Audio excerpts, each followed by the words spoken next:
তার সঙ্গে আদায় করতে হবে, মনে রাখতে হবে। এই সঙ্গে আমাদের জীবন সন্ধ্যায় প্রতিটি মুহূর্তে মুহূর্তে রয়েছে কাঠিন্যতা, অনেক কঠিন পরিস্থিতি। এই কঠিন পরিস্থিতিতে আমাদেরকে সবর ইখতিয়ার করতে হবে, ধৈর্য ধরতে হবে, ধৈর্য ধরতে হবে। ধৈর্যের বিনিময়ে আল্লাহ পাকের পক্ষ থেকে বেহিসাব পুরস্কার আল্লাহ নসিব করবেন, বলি আমিন। মনে রাখতে হবে যে আমাদেরকে আল্লাহ পাকের সমস্ত রকমের বিভাজনের উপরে সন্তুষ্ট হতে হবে। ইলম, আমল, আখলাক, আদাব, অর্থ, সম্মান, আল্লাহ যাকে যতটুকু দিয়েছেন ওর উপরে খুশি হতে হবে, এর উপরেই সন্তুষ্ট হতে হবে। একে আরবি পরিভাষায় বলা হয় রেজা, শুকর, সবর, রেজা।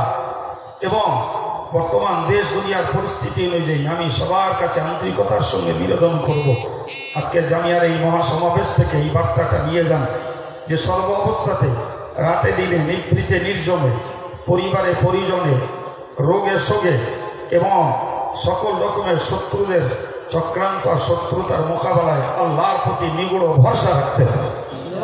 কোনো পর্যায়ে আল্লাহর ভরসা থেকে বিচ্যুত হলে হবে না এবং অগাধ বিশ্বাস রাখতে হবে যে আল্লাহ আমাদের প্রতি রহমত নাজিল করবেন ইনশাআল্লাহ। এই বিশ্বাস থেকে কখনো বিচ্যুত হওয়া যাবে না, দুর্বলতা প্রকাশ করা যাবে না। জেকের শুধু জেকের নয়, জেকের শুধু জবানে কয়েক মুহূর্ত আল্লাহ আল্লাহ করা নয়, বরং এই গুণাবলীগুলো আমাদের জীবনে অর্জনের সাধনা করতে হবে। আমাদেরকে মনে রাখতে হবে শুকর, সবর, তাওয়াক্কুল, রিজা। মনে রাখতে হবে কানাত, অল্পে তুষ্ট হতে হবে জীবনে। রুটি রুজি আল্লাহ যাই দেন, চাষবাস করি যাই দেন, ওয়াজ নসিহত করি আল্লাহ যাই দেন, তার উপরে অল্প তুষ্ট হতে হবে। এটা একজন পরিচ্ছন্ন হৃদয়ের মানুষের গুণ। যাদের অন্তর হেদায়েতের এত আলোকিত হয়েছে, যাদের অন্তর আল্লাহর মহব্বতে পূর্ণ হয়েছে, যাদের অন্তর রসুলের মহব্বতে পূর্ণ হয়েছে, তারা সর্বক্ষণের জন্য কানাত ইখতিয়ার করে, তারা অল্পে তুষ্টি লাভ করে। সুবহানাল্লাহ বলেন।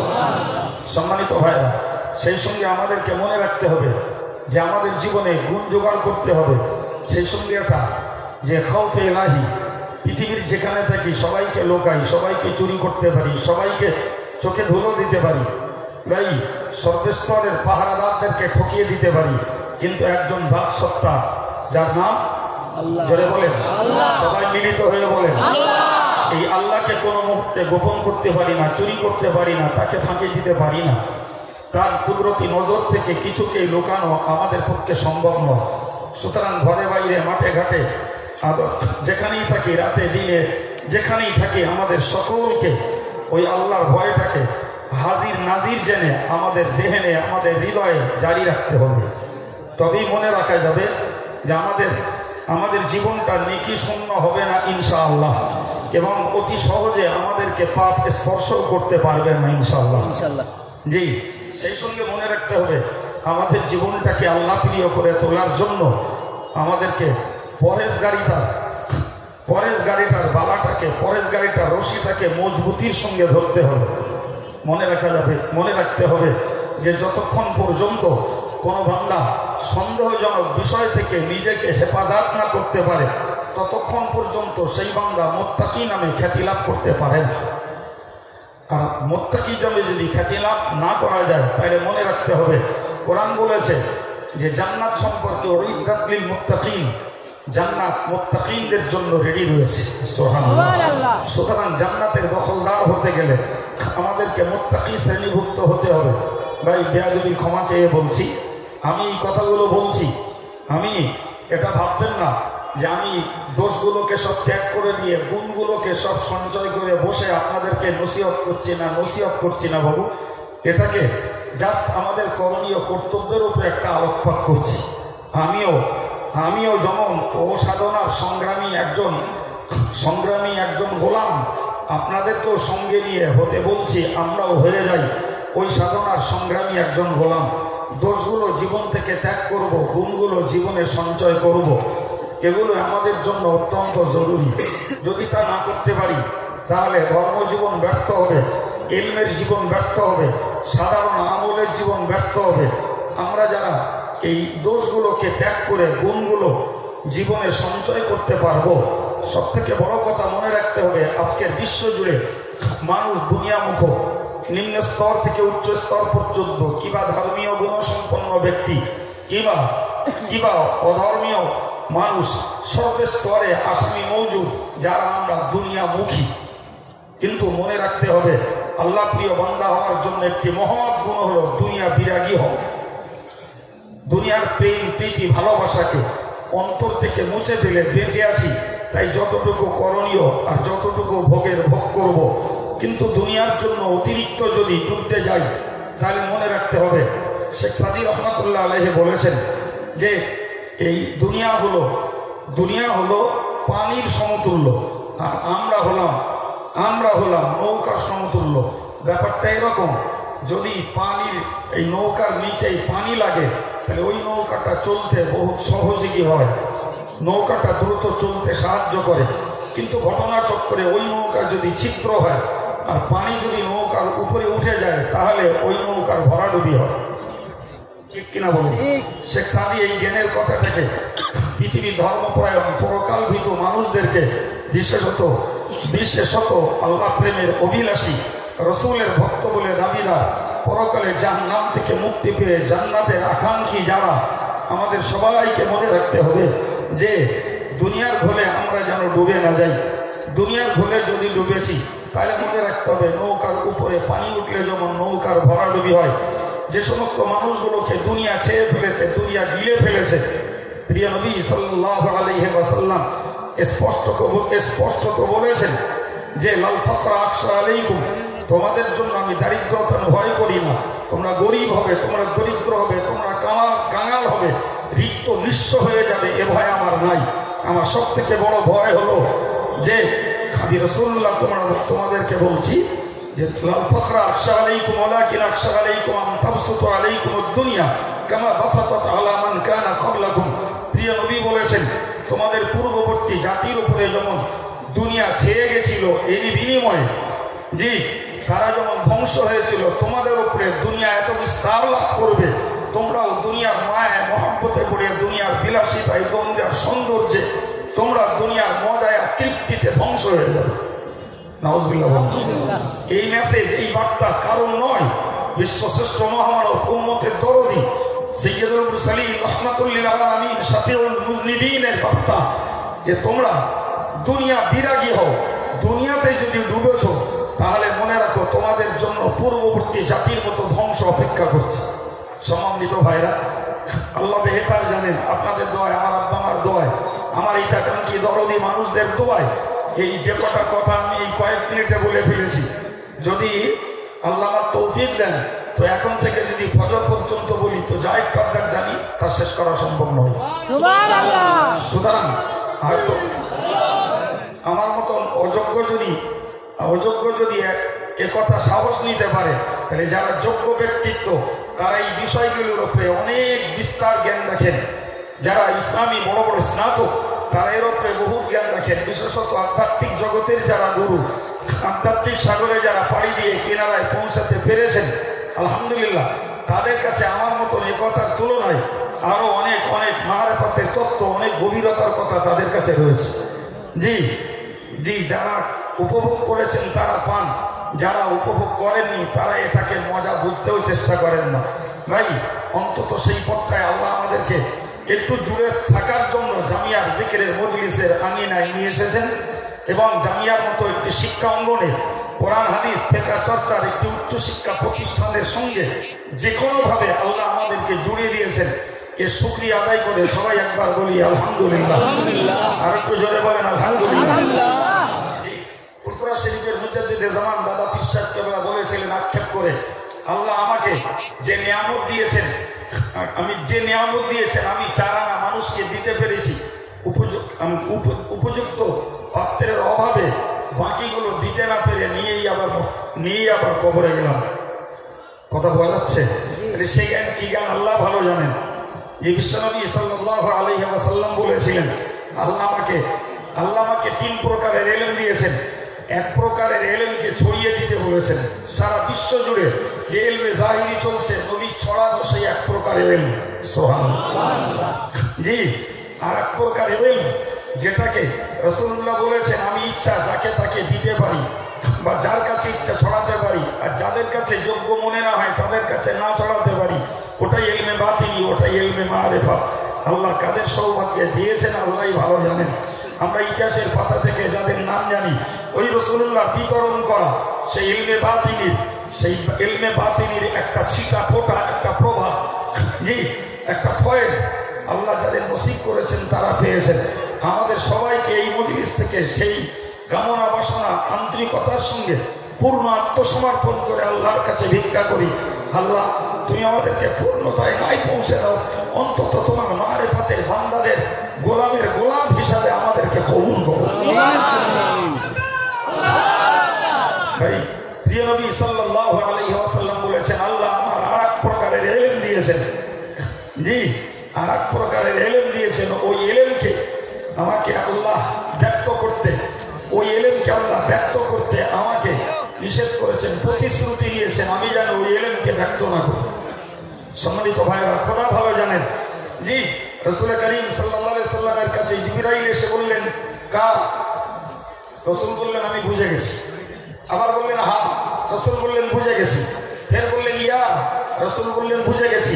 আবার বললেন আইন, রাসূল বললেন বুঝে গেছি। তারপরে বললেন সোয়া, রাসূল বললেন বুঝে গেছি। সুবহানাল্লাহ বলেন। জি রাসূল করিম সাল্লাল্লাহু আলাইহি সাল্লাম যখন 5টা অক্ষর শুনলেন আর 5 বারই বললেন বুঝে গেছি, জি জিবরিল আমিন আলাইহিস সালাতু ওয়াস সালাম রাসূলুল্লাহকে লক্ষ্য করে বলেছিলেন ভাই ইয়া রাসূলুল্লাহ আল্লাহ কি দিলেন আর আমি কি আনলাম কিছুই জানি না, অথচ আপনাকে বললাম আর আপনি বুঝে গেলেন। সুবহানাল্লাহ, একটু জোরে বলুন সুবহানাল্লাহ। আল্লাহ কি দিয়েছেন আমি কেবল বাহক বয়ে এনেছি মাত্র, আমি কিছুই জানি না, অথচ আপনি বললেন বুঝে গেছি। কবি রাসূলুল্লাহর এই নিগুড় তত্ত্ব জ্ঞানের কথাটাকে বোঝাতে যেয়ে বলেছেন যে নিগুড় তত্ত্বটাকে বোঝাতে যেয়ে বলেছেন তার আশিক মাশুকরা রমজাস কেরামান কাতিবিন রাখবনিস। আল্লাহ প্রেমিক আর প্রেমাস্পদ যিনি, আল্লাহ প্রেমাস্পদ নবী আল্লাহর প্রেমিক, এই প্রেমিক আর প্রেমাস্পদের মাঝে যে গুপ্ত রহস্য থাকে ওইটা এই নিকটতম ফেরেশতা যারা আমাদের কাছে কাছে থাকে ওরাও জানে না।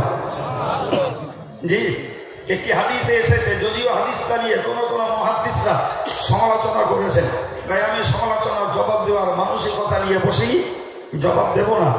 জি শুধু এইটুকুই বলছি, রাসূলের পাক সরকারে দো আলম জিবরিল আমিনকে বলেছিলেন লি ওয়াক্তুন মা আল্লাহ লাইসা হুনাকা মালাইকাতুন মুকাররাবুন ওয়ালা নাবিয়্যুন মুরসাল। চিল্লিয়ে বলুন সুবহানাল্লাহ। ভাই জিবরিল আপনি কি বুঝবেন আমার সঙ্গে আমার আল্লাহর একটা মুহূর্ত রয়েছে, যে মুহূর্তটা আল্লাহর সঙ্গে আমার ঘনিষ্ঠ সম্পর্ক তৈরি হয় এর মাঝে থাকতে পারে না কোন নবী, কোন রাসূল থাকতে পারে না, আল্লাহ নিকটতম কোন ফেরেশতা।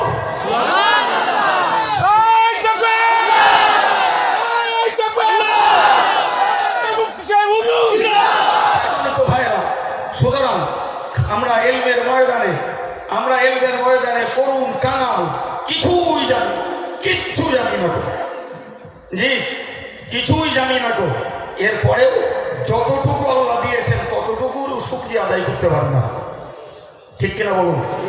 জি তো আমি আপনার কাছে এই কথাগুলো বলে শুধু এইটুকুই আপনাদের কাছে বোঝাতে চাইছি, বুঝতে নিবেদন করছি অন্তত পক্ষে যে আল্লাহ দেওয়া এই মহাসাগরমূলক জ্ঞানের থেকে রাসূলুল্লাহ সাল্লাল্লাহু আলাইহি সাল্লাম আমাদের কাছে যা বিতরণ করেছেন তার একেবারেই কি বলবো সূচের আগা পরিমাণ, বিন্দু পরিমাণ একটি আমাদের কাজই হলো অন্তত প্রতি সকাল সন্ধ্যায় একটু আল্লাহ যিকিরের সঙ্গে মশগুল হওয়া, জামিয়ার মজলিস থেকে সেই তালিম, সেই উৎসাহ, সেই উদ্দীপনাটুকু জোগানো হয়ে থাকে। সম্মানিত ভাইরা, একটা মেসেজ অনেকদিন ধরে দেওয়ার চিন্তা রেখেছিলাম, অনেকদিন মানে মাস দেড়েক হবে, মেসেজটা একটু ছোট্ট করে দিয়ে দিই, কেননা আজকে ইউটিউবের মাধ্যমে দেশ এখন একাকার হয়ে গেছে, দুনিয়া এখন একাকার হয়ে গেছে। সম্মানিত ভাইরা, तमाम পৃথিবী নকশবন্দিয়া, মুজাদ্দিদিয়া, কাদরিয়া, চিশতিয়া সমস্ত ওলি এবং ওই পথের সালেকিন পথিক যারা সবাই এক বাক্যে বিশ্ববাসীকে বার্তা দিয়েছেন যে কলবের মাকাম হলো কলব হলো এই মানুষের বুকের ভিতরের বাম স্তম্ভের দোয়ানোর নিচে একটা জায়গা, এর নাম হলো কলব। জি এই যে বার্তাটা तमाम পৃথিবীর আউলিয়া तमाम পৃথিবীর আউলিয়া কেরামেরা পিরানে তরিকাতেরা মারিফতের সাগরের হাবুডুবু খাওয়া মানুষগুলো বিশ্ববাসীকে বার্তা দিয়েছেন যে কলবের মাকাম হলো বুকের ভিতরে। সম্প্রতি বাংলাদেশের কোন একজন বক্তার বক্তৃতা শুনছিলাম, জি তিনি তার বক্তৃতাতে तमाम পৃথিবীর ওলিদেরকে হেয় করে এই কথাটাকে বেদাত মত বলে তিনি বললেন, আমি কম্পিউটারে চেক করে দেখেছি কলবের মাকাম হলো মাথার পেছনে। যেহেতু ইউটিউবের যুগ, ওপারের কথা এপারে আসছে, এপারের কথা ওপারে আসছে, আমি চাইছি আমি যদি এখানে বসে ওপারের কথা শুনতে পাই, যে ইউটিউবের মাধ্যমে আমার কথাটা ওপারে পৌঁছে যাক, এটা চরম কোরআন বিরোধী একটা মন্তব্য। কারণ কোরআন বলেছে লা তা'মাল আবসার ওয়ালাকিন তা'মাল কুলুবুল লাতী ফিস সুদূর। জি মহান আল্লাহ বলেছেন যে মানুষ চোখে অন্ধ নয়, চোখে দেখতে পারে, কানে শুনতে পায়। অন্য আয়াত থেকে প্রমাণ হয় মানুষ চোখে দেখতে পায়, কানে শুনতে পায়। তো এই আয়াত পাকে আল্লাহ পাক বলেছেন মানুষ চোখে অন্ধ নয়, ওয়ালাকিন তা'মাল কুলুব, বরং তারা অন্ধ হলো হৃদয়ের অন্ধ। আর ওই হৃদয়ের জায়গা হলো আল্লাতী ফিস সুদূর, যেটা মানুষের সিনার ভিতরে। চিল্লে বলুন সুবহানাল্লাহ। কোরআনের যে স্পষ্ট বার্তা রয়েছে, এই স্পষ্ট বার্তাটাকে মাথায় রেখেই तमाम পৃথিবীর মারিফতের মানুষগুলো, तमाम পৃথিবীর আল্লাহ প্রেমের পাগলগুলো, तमाम পৃথিবীর লক্ষ্মণদিয়া, বুচদ্দিয়া, কাদিরিয়া, চিশতিয়া, সালান্দিয়া, যত হক সিলসিলার ওলি রয়েছেন, সবাই ওই কল্পটাকেই বুকের ভিতরে জায়গা নির্ণয় করে সেই দিকে খেয়াল দিয়ে জিকিরে মনোযোগী হতে বলেছেন।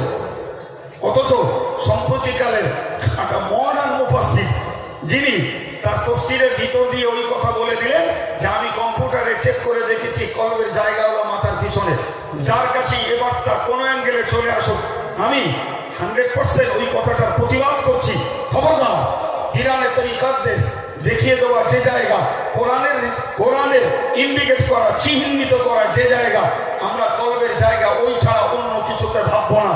বরং মনে রাখবো যে যারা আধুনিকত্বের তফসির করতে যে কোরআনের তফসিরের মজলিসগুলোকে অনেক ক্ষেত্রে ঠাট্টা রহস্য তেঁদামির জায়গা বানিয়েছেন, আমরা এই জাতীয় বক্তাদের বক্তব্য থেকে নিজেদের জীবনটাকে, নিজেদের চরিত্রটাকে, নিজেদের আখলাক আমলটাকে হেফাজত রাখার চেষ্টা করবো ইনশাআল্লাহ। আল্লাহ বুঝলেন, সবাই বলি আমিন।